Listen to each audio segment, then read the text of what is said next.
பத்தி புறம்பேசுறீங்களா, தவறாக எண்றீங்களா, அதெல்லாம் பாவம், அது நல்லது இல்லை என்பதை குர்ஆன் தெளிவுபடுத்தியிருக்கிறது. செய்த உமர் இப்னு கத்தாப் ரலியல்லாஹு அன்ஹு அவர்கள் ஒவ்வொரு நாளும் இரவுடைய நேரங்களில் அவர்கள் வலம் வருவார்கள்.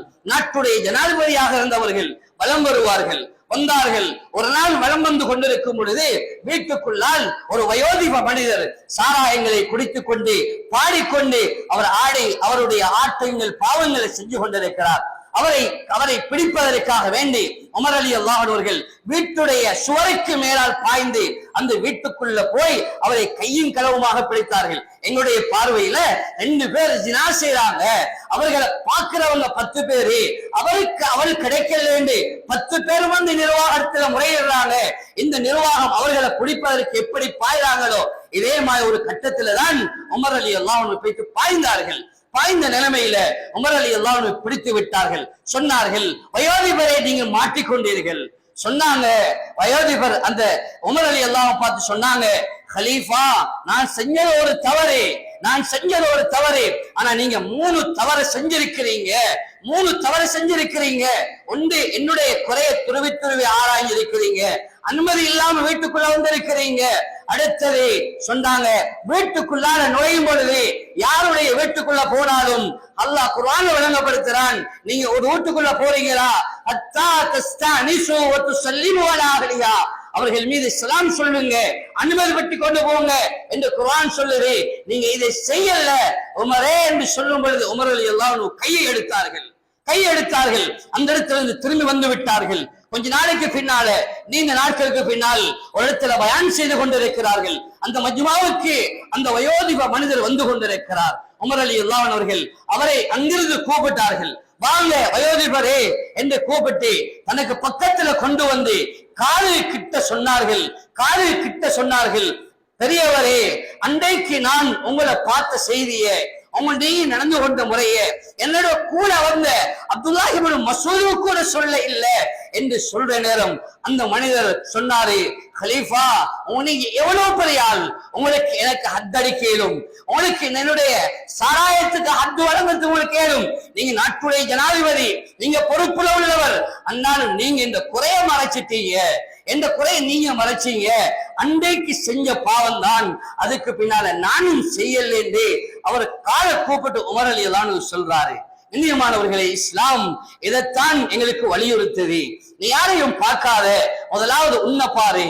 ஒரு விரலை பார்த்து நீ என்று சுட்டு காட்டினால் இந்த மற்ற விரல் எல்லாம் எங்களை பார்த்து சொல்லுது, நீ அவனை பார்க்காத, உன்னை பாரு, நீ எப்படி இருக்கிறாய், உனக்கும் உன்னுடைய ரப்புக்கும் உள்ள தொடர்பு எப்படி இருக்குது, நீ நல்லவனா நீ கெட்டவனா என்பதை உலகத்துல உள்ளவங்க உன்னை பார்த்து நல்லவன் என்று சொல்றது பிரச்சனை இல்லை, அதை லேசி வெளிரங்கத்தை வச்சு முடிவு செய்யறாங்க. ஆனா நீ எப்படிப்பட்டவன், நீ அல்லாஹ்வுக்கு மத்தியில, உனக்கும் அல்லாஹ்வுக்கும் மத்தியில தொடர்பு, நீ சுஜூத இருக்கிற நேரம், நீ ருக்கூல இருக்கிற நேரம், நீ யாரை நினைக்கிறாய் என்பதை உன்னுடைய பக்கத்துல உள்ள மனிதருக்கு விளங்காது, அது உன்னுடைய ரப்புக்குத்தான் விளங்கும் என்பதை எங்களுக்கு அல்லாஹ் விளங்கப்படுத்துறான். நீ யார் என்பதை நீ கண்டுகொள்வாய், நீ யார் என்பதை விளங்கிக் கொள்வாய். முதலாவது இயல பார்ப்போம், மற்றவர்களை பார்ப்பதை விட்டு விடுவோம். எண்ணியமானவர்களே, எங்களுக்கு அது பழகிவிட்டது, இலேசாகிவிட்டது. நாம் அதை பார்ப்பது என்பது, மற்றவர்களுடைய குறைகளை தேடுவது என்பது, அது எங்களுக்கு ருசியாக இருக்கிறது, இன்பமாக இருக்கிறது. ஒரு மஷூராவிலே உட்கார்ந்து விட்டால் அவர் அப்படியாமே, இவர் இப்படியாமே, அங்கே ஆமே, இங்கே ஆமே சொன்னாங்க ஸல்லல்லாஹு அலைஹி வஸல்லம். புகாரியுடைய ஹதீஸ், கீல வகால், அல்லாஹ் தஆலா 3 விடயங்களை வெறுக்கிறான். இன்னல்லாஹ கரிஹ லக்கும் ஸலாத், அல்லாஹ் 3 விடயங்களை வெறுக்கிறான் என்பதாக ஸல்லல்லாஹு அலைஹி வஸல்லம் சொல்லிட்டு சொன்னார்கள். அதுல ஒன்றுதான் கீல வகால், இப்படி அப்படி என்று சொல்றாங்க, அங்க அப்படியாமே இப்படியாமே என்று சொல்றாங்க. இங்க நடந்த ஆக்சிடென்ட், இதை இங்கிருந்து தாண்டும் பொழுது, இது காத்தாங்குடி அங்கால கல்முனை அக்கரபத்துக்கு போகும் பொழுது இதை கேட்டவர் செல்றாரு, ஆக்சிடென்ட் பட்டவர் மௌத்து என்று செல்றாரு. ஆக்சிடென்ட் இங்க நடக்குது, பார்த்தவர் பார்க்காதவர் எல்லாம் இது ஆக்சிடென்ட் பெரிசாக சொல்றாங்க. இந்த வார்த்தைகளை ஸல்லல்லாஹு அலைஹி வஸல்லம் அவர்கள் அங்கே வன்மையாக கண்டித்தார்கள். குர்ஆன் சொல்லுது, உனக்கு எதை பற்றிய அறிவு இல்லையோ அதை பற்றி நீ பேச வேண்டாம் என்பதாக குர்ஆன் சொல்கிறது.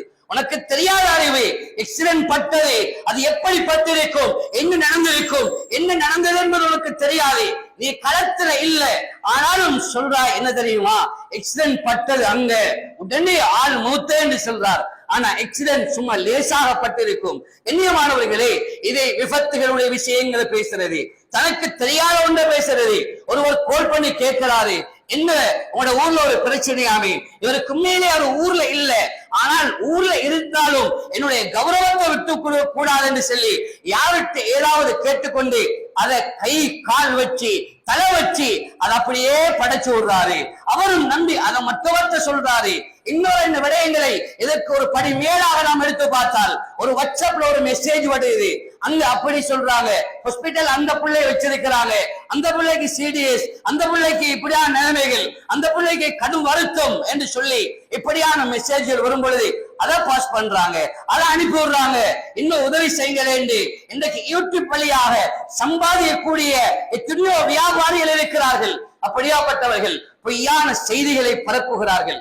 நாவினாலும் கையினாலும் எந்த ஒரு மனிதனுக்கும் இடைஞ்சல் செய்யாமல் இருக்கும்படி ஸல்லல்லாஹு அலைஹி வஸல்லம் சொல்லி இருக்கிறார்கள். கண்ணியமானவர்களே, எனவேதான் ரொம்ப முக்கியமானது, எனக்கு ஒரு மெசேஜ் வருதா, அதை அனுப்பும் பொழுது நான் யாருக்கு அனுப்புறேன், யாருக்கு இந்த செய்தியை போடுறேன், இதை சொல்லலாமா, இதை பேசலாமா, இதை பேஸ்புக்ல எழுதலாமா என்றெல்லாம் ஒரு யோசனை இல்லாம யாருடைய குறைகளை நாம் நினைக்கிறோம். கதைத்தால் தானே பிரச்சனை.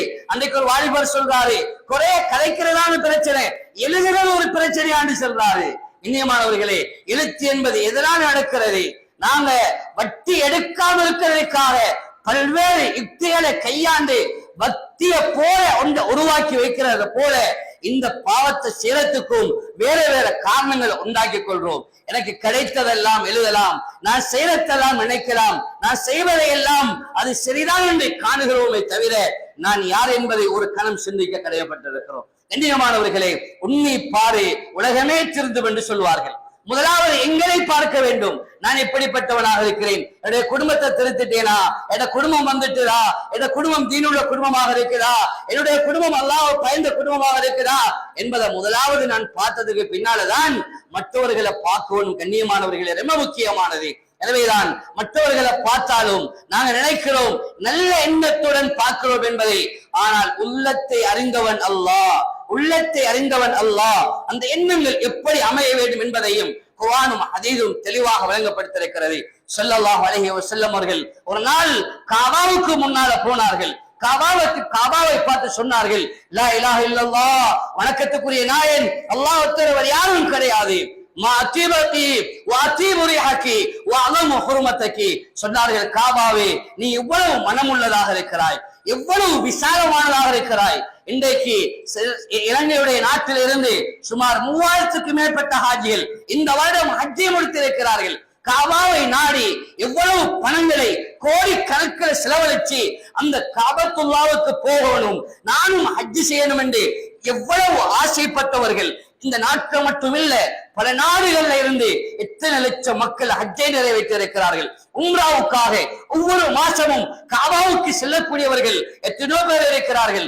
இதைத்தான் ஸல்லல்லாஹு அலைஹி வஸல்லம் சொன்னார்கள், உன்னுடைய வாடை, உன்னுடைய நறுமணம் காபத்துல்லாவுடைய போட்டோ கீழே கிடந்தாலும் அதையும் கையில் எடுத்து இது காபத்துல்லா என்று பாதுகாக்கிறோம். கண்ணியமானவர்களே, இதை பார்த்து சொன்னார்கள் ஸல்லல்லாஹு அலைஹி வஸல்லம், உன்னுடைய கண்ணியம், உன்னுடைய வாழை, உன்னுடைய அந்தஸ்து எவ்வளவு விசாலம், எவ்வளவு தூய்மையாக இருக்குது சொல்லிட்டு சொன்னாங்க, வல் மூமின் அலமு ஹுர்மத்தம் மிக், வல் மூமின் அலமு ஹுர்மத்தம் மிக், உண்மையை விடவும் ஒரு மூமின் சங்கையானவன், ஒரு மூமின் சங்கையானவன் சொன்னார்கள் ஸல்லல்லாஹு அலைஹி வஸல்லம்.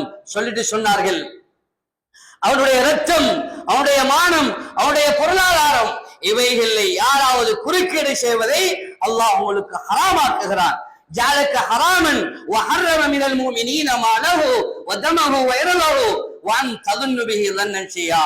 இப்படியானவைகள் அந்த இரத்தம், உடைய மானங்கள் இவைகள்ல குறுக்கிடுவதை அல்லாஹ் உங்களுக்கு ஹராமாக்குகிறான். சொல்லிவிட்டு சொன்னார்கள் ஸல்லல்லாஹு அலைஹி வஸல்லம், வன் ததுன்னு பிஹி லன்னன் ஷியா, அவனை பற்றி தவறாக எண்ணுவதும் அதுவும் பாவம் என்பதை ஸல்லல்லாஹு அலைஹி வஸல்லம் சொன்னார்கள். எனவேதான் கண்ணியமானவர்களே, அவர்களை பற்றி, மற்றவர்களை பற்றி தவறாக எண்ணுவது, அவர்களை பற்றி தவறாக பேசுவது, அது ரொம்ப முக்கியமாக இஸ்லாத்திலே தடுக்கப்பட்டு ஒன்று என்பதை மறந்துவிடக் கூடாது.